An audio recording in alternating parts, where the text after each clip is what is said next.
हिंदू बहुधा एक भावुक समुदाय है।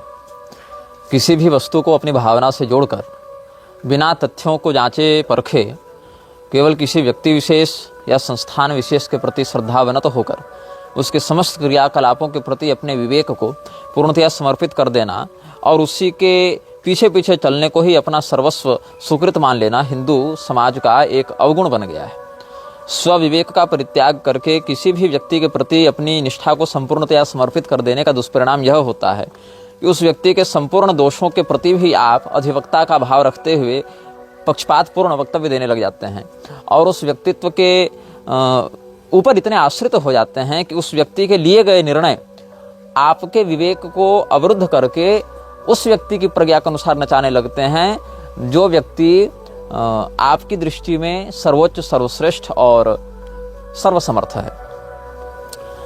आप सबों को स्मरण होगा जब इस श्रृंखला में हमने कहा था म्लेच्छराज का प्रादुर्भाव लगभग वर्तमान जो म्लेच्छराज है उसका प्रादुर्भाव लगभग आज से 4200 वर्ष पहले हुआ था। आपको यह भी स्मरण होगा कि हमने बताया था कि भविष्य पुराण के अनुसार कलयुग के 2000 वर्ष बीतने पर म्लेच्छ मत का विस्तार करने के लिए मूसा को भेजा गया था।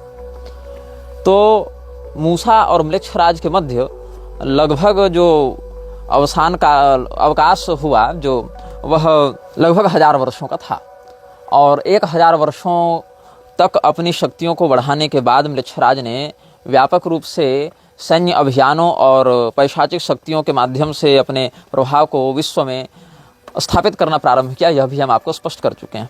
जो लोग सामान्य इतिहास का भी बोध रखते हैं वो इस विषय को समझते हैं कि जब ब्रॉन्ज एज का अवसान लगभग आज से 3200 साल पहले हुआ था और उस समय विश्व के अलग अलग भागों में विशेष करके मध्य पूर्व में जो सभ्यताएं पनप रही थीं या जो कबीले हुआ करते थे वो अचानक से नष्ट हो गए, विलुप्त हो गए, एक दो पीढ़ी जाते जाते समाप्त हो गए। ये क्यों इस प्रकार से नष्ट हुए, कैसे गायब हुए, इसके विषय में कोई ठोस प्रामाणिक सिद्धांत अभी तक मान्य इतिहासकारों के द्वारा स्थापित नहीं किया जा सका है। लोग अलग अलग बातों की कल्पना करते हैं, अपने समर्थन में अलग अलग तथ्यों को प्रस्तुत करने का प्रयास करते हैं, लेकिन वो तथ्य उनके अनुमान से अधिक कुछ नहीं होते।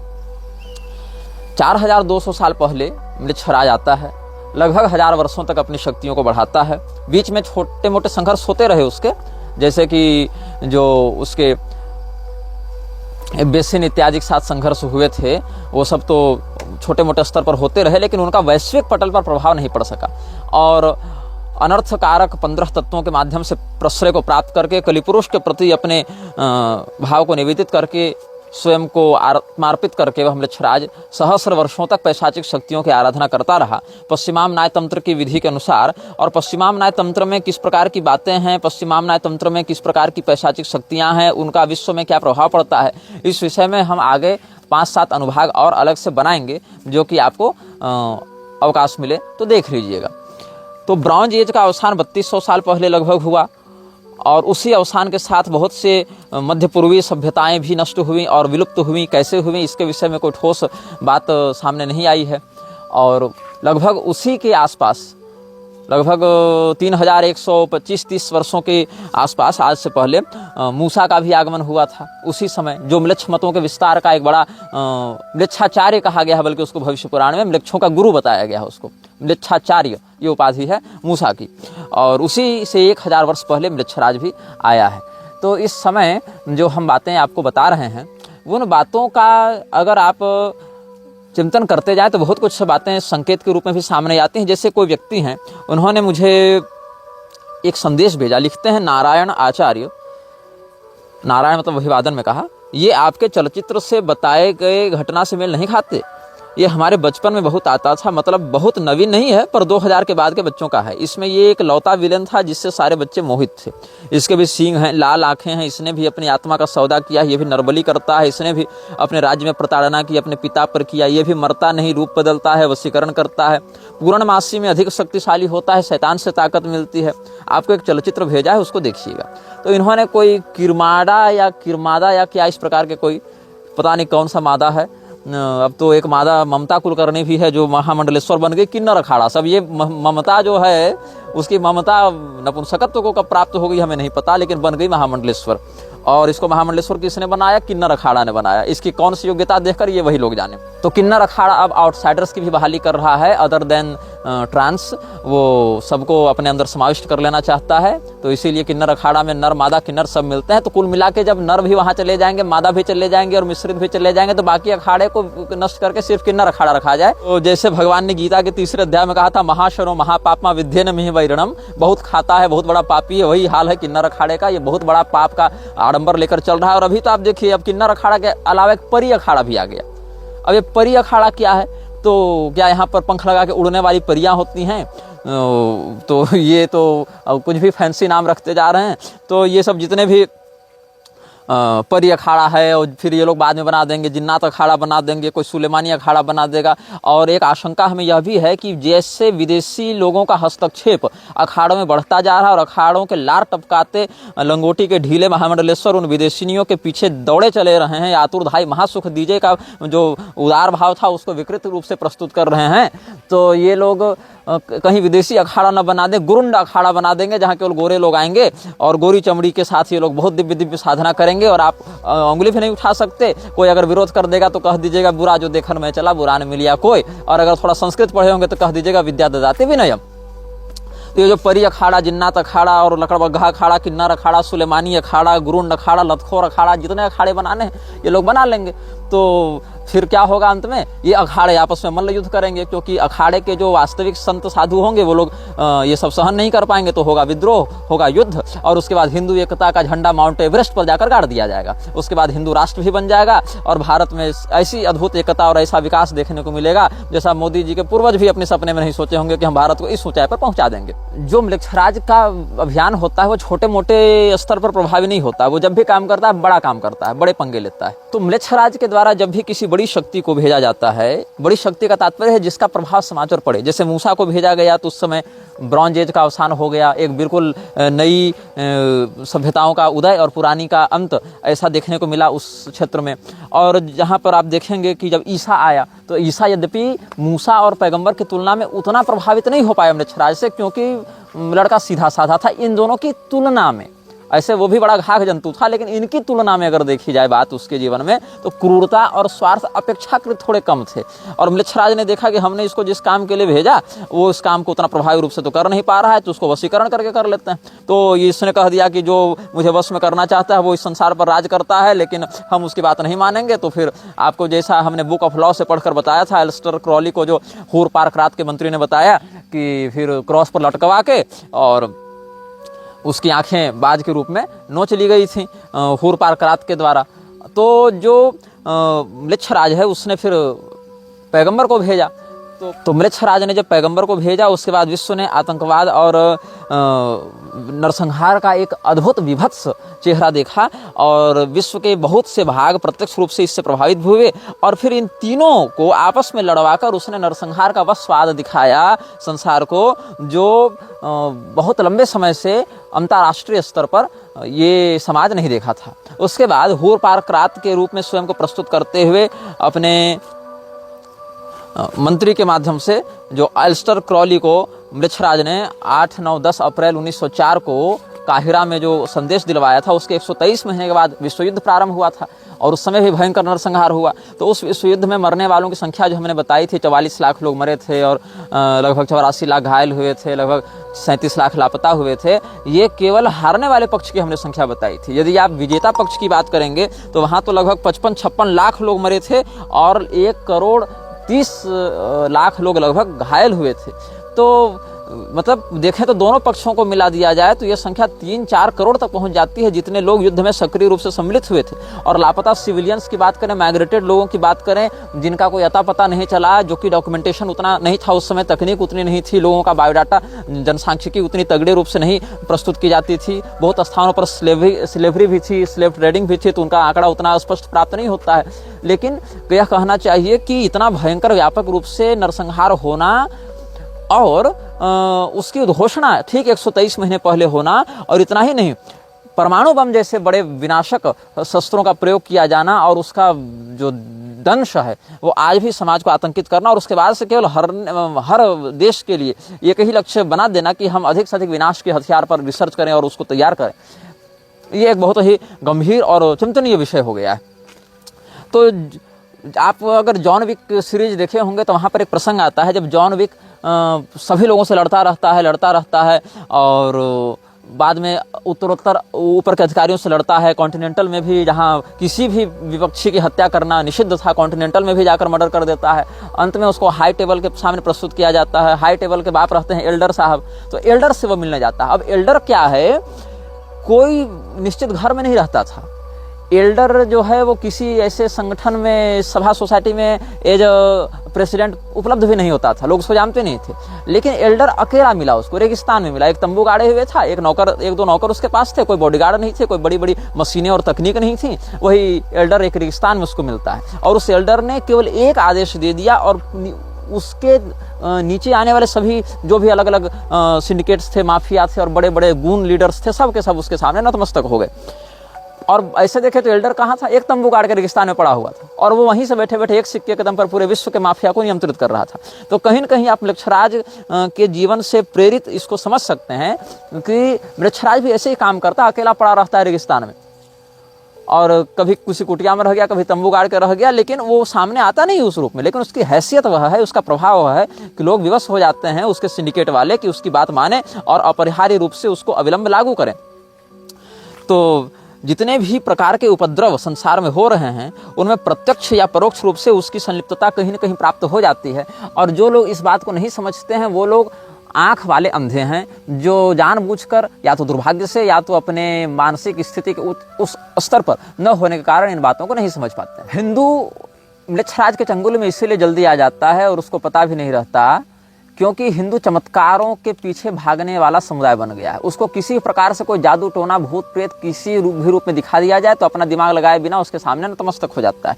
यही कारण है कि शिरडी साईं के पीछे भागने वाले भी लोग हैं, अजमेर के पीछे भागने वाले भी लोग हैं और 10 रुपये का नोट पर्स में रखवा के लोगों की किस्मत बदलने का दावा करने वाले निर्मल बाबा के पीछे चलने वाले भी लाखों लोग इसी भारत में पाए जाते थे और बहुत लोग तो अभी भी हैं।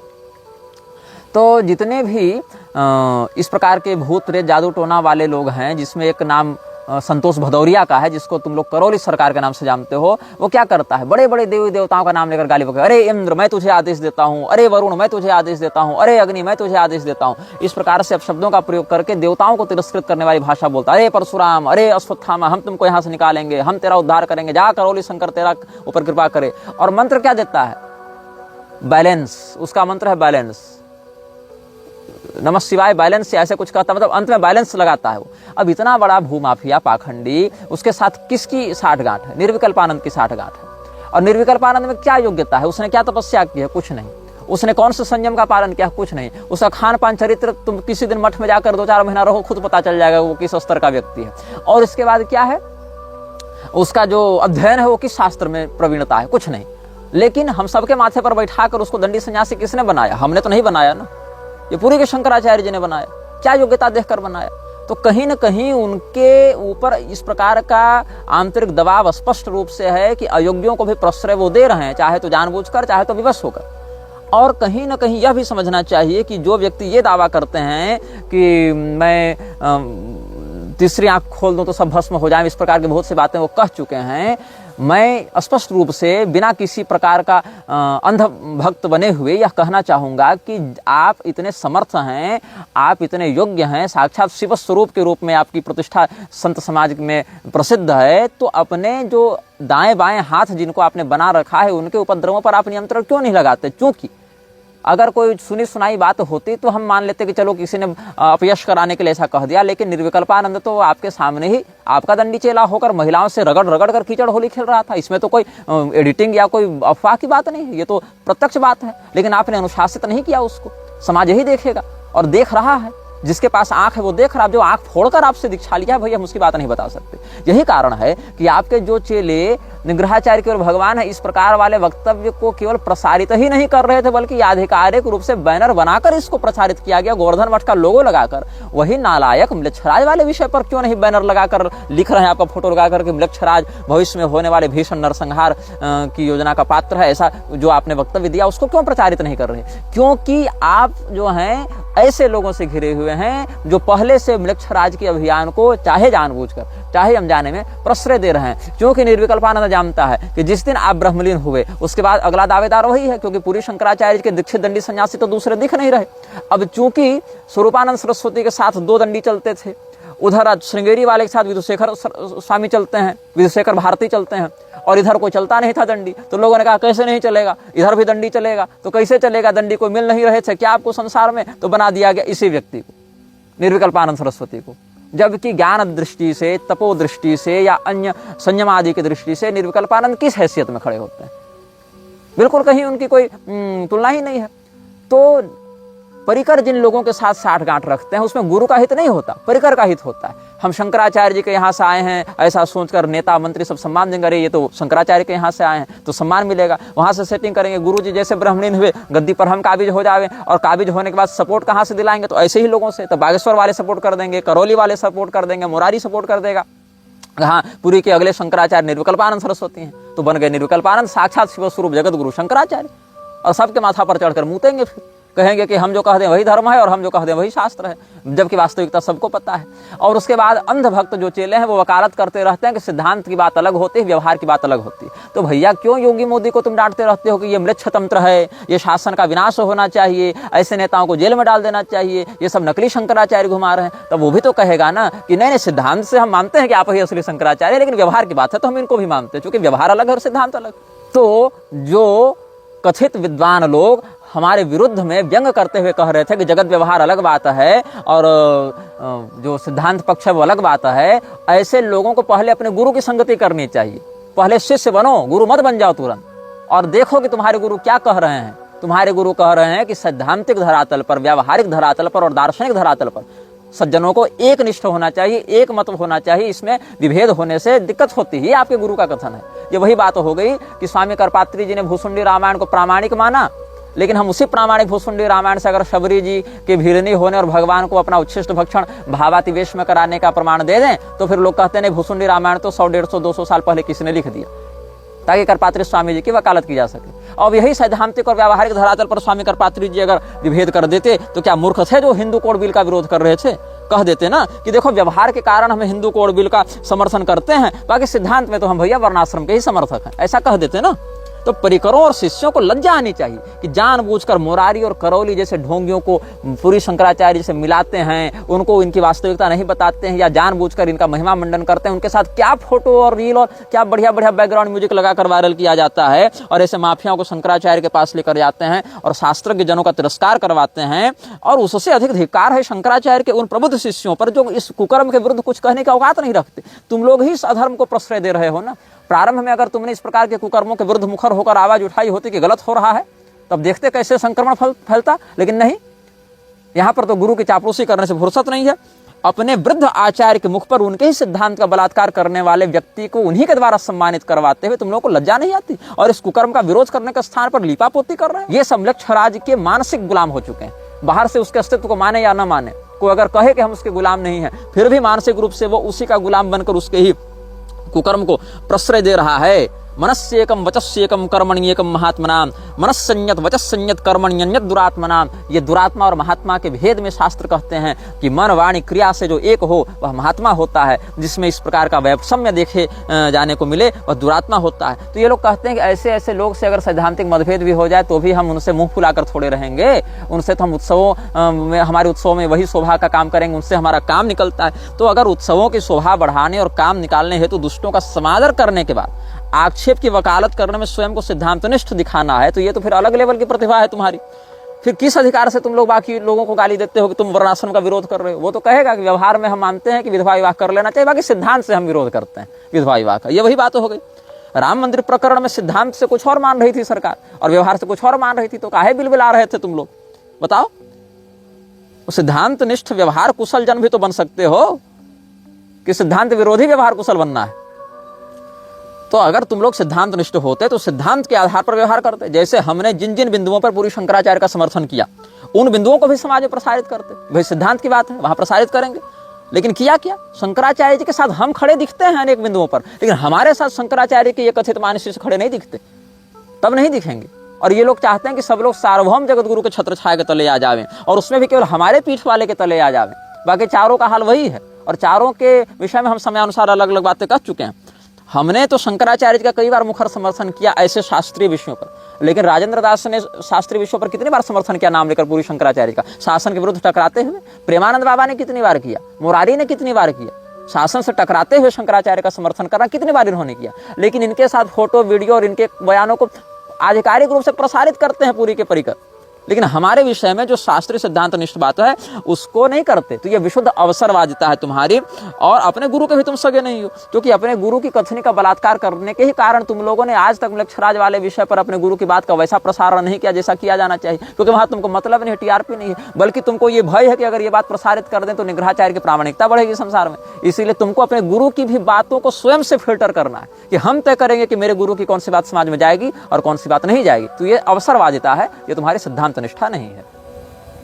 म्लेच्छराज की रणनीतियों का आकलन ऐसे किया जा सकता है, ये लोग सदैव अपनी संख्या को कम दिखाते हैं, जैसे हम छोटी हों, कमज़ोर हों और हमारी टुकड़ी में अधिक सैनिक या अधिक संसाधन नहीं है।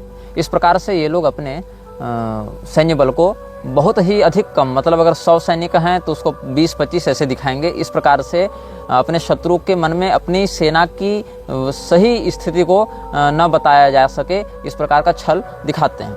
चीन में एक बार ऐसी बात हुई थी जब कुछ विद्रोहियों ने किसी राजा के विरुद्ध विद्रोह किया था, और वहाँ पर राजा ने उन सबों को रेगिस्तान में घेर रखा था, और रेगिस्तान में चूंकि राजा की सेना के द्वारा वो विद्रोही घेर लिए गए थे, विद्रोहियों की संख्या थोड़ी कम थी, राजा की सेना बड़ी थी, उसके पास संसाधन थे, उसके पास रसद पानी खाद्यान्न थे।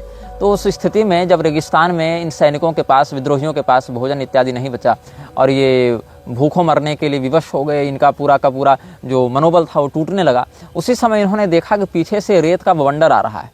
अब रेत का बवंडर अगर रेगिस्तान में उठे तो इसको निश्चित रूप से वो मौत आ रही है, ऐसा देख रहे थे। लेकिन जो उनका नायक था उसने कहा कि देखो, हमारे शत्रुओं को हमारे घिरे होने की स्थिति का तो पता है, लेकिन ये नहीं पता है कि वास्तव में हम बचे कितने हैं, मतलब हमारी सेना में, हमारे विद्रोहियों में कितने लोग मर गए हैं और कितने लोग बचे हैं, ये उसे नहीं पता है। तो ये जो बवंडर जो हमारी ओर बढ़ता चला रहा है, इसी का आश्रय लेकर हम इसी की आड़ में अपने सैनिकों के साथ राजा के सैनिकों पर आक्रमण कर दें, तो धूल के कारण ये लोग घबराए हुए रहेंगे, इनको पता नहीं चलेगा किधर से कौन मार रहा है, क्या कर रहा है। तो सेना इनकी छोटी थी, लेकिन बवंडर का आश्रय लेने से धूल के गुबार में छिप कर इन्होंने हमला किया, तो इनका एक सैनिक 10-10 सैनिकों पर भारी पड़ा। तो यहाँ पर प्राकृतिक संसाधनों का प्रयोग करके इन्होंने अपनी पराजय को विजय में परिवर्तित कर दिया। और ये बहुत बड़ा एक फैक्टर है म्लेच्छराज की रणनीति में कि हम प्रकृति को अपने युद्ध में सहयोगी बना लें। पानीपत का जो तृतीय युद्ध था, जो कि ये लोग हार गए थे मराठे, वो क्यों हारे थे? क्योंकि इन्होंने प्रकृति की स्थिति का सही आकलन उस समय नहीं किया था और म्लेच्छों ने किया था। तो जो पानी ऊपर से बरसा, उसके कारण ये भूमि वो दलदली हो गई, कीचड़ वहाँ बढ़ गया, इसके कारण लड़ने में इनको असुविधा हुई और ये घेर कर मार दिए गए। तो यहाँ प्रकृति को अपना सहयोगी बनाना है, विरोधी नहीं बनाना है। ये प्रकृति के अनुरूप चलने का सिद्धांत म्लेच्छराज का रहा है। और अपनी सेना को बड़ा कम दिखाने का जो है, वहाँ पर भी एक विद्रोहियों की बात इतिहास में आती है, जहाँ पर जो विद्रोही राज्य था और जो सत्ताधारी दल था, दोनों के मध्य जब संघर्ष हुआ तो विद्रोहियों की जो बदनामी थी वो कायर होने के कारण थी। तो उन्होंने कहा हम अपनी बदनामी को ही अपनी ताकत बनाएंगे, हम अपनी शक्ति बनाएंगे। तो उसने क्या किया, जब राजा के लोग, चूंकि ये लोग जमीन के नीचे थे और राजा की सेना ऊपर थी, तो जब राजा के लोग ऊपर से रेकी करने का विचार किए तो रात्रि को इन्होंने 1 लाख मसालें जलाई। क्योंकि इनके यहाँ 1 लाख सैनिक थे तो प्रत्येक सैनिक ने 1-1 मसाल जलाई। उसके बाद राजा ने सोचा कि अच्छा इनके पास 1 लाख सैनिक हैं, तो हम इन पर किस प्रकार की योजना से आक्रमण करें कि हम विजयी हों। अगले दिन राजा जब योजना बना रहा था तो 50,000 ही मसाल जलाई गई। तो इसको लगा करे ये लोग तो कायर हैं, कहीं भाग तो नहीं गए आधे सैनिक, तो थोड़ा और हम देख लें कि क्या स्थिति है, थोड़ी और प्रतीक्षा कर लें। और अंत में तीसरे दिन केवल 25,000 मसालें जलाई गईं और चौथे दिन मसाले ही नहीं जलाई गईं। सैनिक उतने ही थे, लेकिन रात्रि को जलने वाले मसालों से राजा को यह भ्रम हो गया कि ये लोग धीरे धीरे करके भाग रहे हैं। और अंत में एक सकरी घाटी में जाकर विद्रोहियों ने अपनी सेना को छिपा दिया। तो अगले दिन सुबह राजा ने देखा तंबू खाली है और सब भाग गए हैं यहाँ से। तो वहाँ पर एक वृक्ष के पास जाकर विद्रोहियों के नायक ने उसकी खाल उतरवा कर कुछ लिखवा दिया। तो जब ये राजा अपनी सेना के साथ गया तो कहा गया कि भाई ये वृक्ष की खाल उतरी है, इस पर कुछ लिखा है, क्या लिखा है, तो ये देखने के लिए पर्याप्त प्रकाश किया जाए। तो जब राजा के सैनिकों ने राजा को उस वृक्ष के पास ले जाकर मसाले जलवाई तो पूरे के पूरे क्षेत्र में केवल हाईलाइट हो गया राजा, और उसी के सामने प्रकाश चल रहा था। तो विरोधियों के जो विद्रोही जो सैनिक इधर उधर छिपे हुए थे, उन्होंने वहीं से तीरंदाजी कर दी, और तीरंदाजी में राजा मरा तो नहीं, लेकिन राजा के अच्छे खासे सैनिक मारे गए, और राजा को इतनी आत्मग्लानि हुई जनरल को, उस सेना के जनरल को, कि उसने अंत में गला रेत कर आत्महत्या कर ली थी। तो ये सब इतिहास में सच्ची घटनाएं घटित हुई हैं, जहाँ पर कम सैनिक होने के बाद भी कैसे दुश्मन को भ्रमित करके, अपने सैन्य बल के कमजोर होने के बाद भी प्राकृतिक सहयोग के माध्यम से अपनी सेना के प्रभाव को बढ़ा दिया जाता है, उसको अधिक प्रस्तुत किया जाता है प्रभावी रूप में। तो यहाँ पर यह भी आप एक अनुभव कर सकते हैं कि एक पत्थर है, अब पत्थर को यदि मैं किसी के सामने ऐसे ही मारूं तो उसका क्या प्रभाव पड़ेगा। कोई तीर है, तीर को हम ऐसे ही आपके शरीर में मार दें तो क्या प्रभाव पड़ेगा, और उसी पत्थर को हम गुलेल में रख के मारें, तीर को धनुष में रख कर मारें तो क्या प्रभाव पड़ेगा। तो केवल उस पत्थर के वजन में, उसके संचालक के बदल जाने से कितना परिवर्तन आ गया, उसकी मारक क्षमता में कितना प्रभाव पड़ गया। तो म्लेच्छराज यही करता है, वो ध्यान इस पर अधिक नहीं देता है कि उस पत्थर की क्या औकात है, उसका क्या सामर्थ्य है, वो देखता है कि संचालन कैसे हो रहा है। यही कारण है कि म्लेच्छराज बाहर से जिन लोगों को कमजोर या छोटे रूप में भी प्रस्तुत करता है, उनके पीछे एक बड़ी ऊर्जा काम कर रही होती है, वो संचालिका पैशाचिक शक्ति काम कर रही होती है। इसीलिए कम संसाधन और सैनिक होने के बाद भी वो बड़ी बड़ी सेनाओं पर विजयी होते रहे और बड़े बड़े संस्थानों पर सरलता से कब्जा करते रहे। जैसा कि हूर पारकरात ने बुक ऑफ लॉ में कहलवाया था, हमारे जो अनुयायी हैं वो कम होंगे संख्या में और अप्रसिद्ध होंगे, लेकिन वो प्रसिद्ध और बहुसंख्यक लोगों पर शासन करेंगे। इतिहास में एक वूची नामक विद्रोही की बात आती है। वो जब अपने शत्रुओं से युद्ध करने की योजना बना रहा था, उसके एक अत्युत्साही सैनिक ने क्या किया, पहले ही दुश्मन की सेना में जाकर किसी सैनिक का माथा काट कर ले आया। उसने सोचा कि राजा हमें पुरस्कार देगा, विद्रोही नायक हमें सम्मानित करेगा। तो विद्रोही नायक ने क्या किया, उसको सम्मानित किया और उसको बड़ा सुंदर उपहार इत्यादि दिया कि हाँ तुम बड़े पराक्रमी हो कि अकेले दुश्मन की सेना में घुसकर माथा काट कर ले आए, और फिर उसी को सम्मानित करने के बाद उसका माथा कटवा दिया। तो लोगों ने पूछा कि भाई आपने पहले इसका सम्मान किया, फिर आपने इसका माथा कटवा दिया, ऐसा क्यों? तो कहा कि इसकी बहादुरी के कारण इसका सम्मान किया, लेकिन अनुशासनहीनता के कारण ये हमारी अनुमति और योजना के विरुद्ध जाते हुए ये दुश्मन के यहाँ घुसकर माथा काट कर ले आया। इस अनुशासनहीनता के कारण हम इसको मृत्युदंड देते हैं, ताकि और कोई सैनिक योजना के विरुद्ध जाकर कोई अपनी खोपड़ी न चला सके, जिससे हमारी सेना की जो योजना है, जो व्यूह रचना है, उसमें कोई त्रुटि न आ जाए, कोई विखंडन न हो जाए। तो अनुशासन किसी भी सेना के नियंत्रण में बड़ा काम करता है, और म्लेच्छराज के सैनिक इसी अनुशासन का पालन करते हैं। वहां पर यह नहीं कि बहुत बड़ा नाम करने के चक्कर में, ब्रांड बनाने के चक्कर में हम व्यूह रचना तोड़ दें। अनुशासन के साथ काम करने के कारण ये लोग संगठित होकर आक्रमण करते हैं, संगठित होकर योजना बनाते हैं और संगठित होकर ही विजय को प्राप्त करते हैं। यही इनकी शैली रही है, और इनमें उत्साह यदि नहीं हो तो ये कुछ नहीं कर पाएंगे। उत्साह से ही व्यक्ति असाध्य कार्य को भी सिद्ध कर लेता है। तो विद्रोहियों के उदाहरण में एक हम आपको और बात बताना चाहेंगे कि एक बार ऐसा हुआ था इतिहास में कि जब युद्ध की घोषणा हुई, चीन में ही ये घटना घटित हुई थी। जब ये उद्घोषणा हुई युद्ध की, नगाड़े बजे, आक्रमण का आदेश दिया गया, लेकिन सैनिकों के मन में उत्साह नहीं था। इसीलिए सेनानायक ने राजा को कहा कि अभी आक्रमण नहीं होगा, फिर से नगाड़े बजाओ। फिर नगाड़े बजाए गए, फिर भी आक्रमण नहीं किया गया। फिर तीसरी बार नगाड़े बजाए गए और तीसरी बार आक्रमण का आदेश दिया गया, क्योंकि सैनिकों में तभी उत्साह का संचार हुआ। उत्साह के अभाव में बड़ी सेना भी युद्ध नहीं जीत सकती, इसीलिए उत्साहित सैनिकों के माध्यम से म्लेच्छराज अपना कार्य करता है। इसीलिए म्लेच्छराज ने हूर पारकरात वाले स्वरूप में जब अपना संदेश स्टर क्रॉली तक पहुंचाया तो उसमें क्या कहा, हम गरीब और उदास अवसादग्रस्त लोगों के लिए नहीं हैं, हम उत्साही और संपन्न समृद्ध लोगों के लिए हैं। उन्हीं के प्रति हमारी कृपा रहेगी और उन्हीं के प्रति हमारा समर्थन रहेगा। तो म्लेच्छराज की रणनीतियों पर आज हमने इस प्रकार से चर्चा की है, और आगे के अनुभागों में हम पश्चिमामनाय के अधिकार में आने वाले पैशाचिक शक्तियों के विषय में कुछ चर्चा करेंगे। और इस अनुभाग को देखने के साथ साथ आप सभी म्लेच्छराज की सामान्य शासकीय और रणनीतिक स्थिति से अवगत हो चुके हैं। आगे कुछ साधनात्मक पक्षों पर हम विमर्श प्रस्तुत करेंगे। यह वीडियो जल्द ही हटा दिया जा सकता है, कृपया थर्ड पार्टी ऐप्स का उपयोग करके डाउनलोड करें। आप इस वीडियो को अपने चैनल पर फिर से अपलोड भी कर सकते हैं।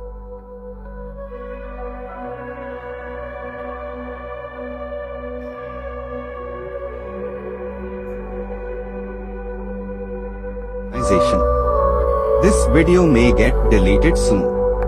Please download using third-party apps. You may also re-upload this video on your channels. Thank you.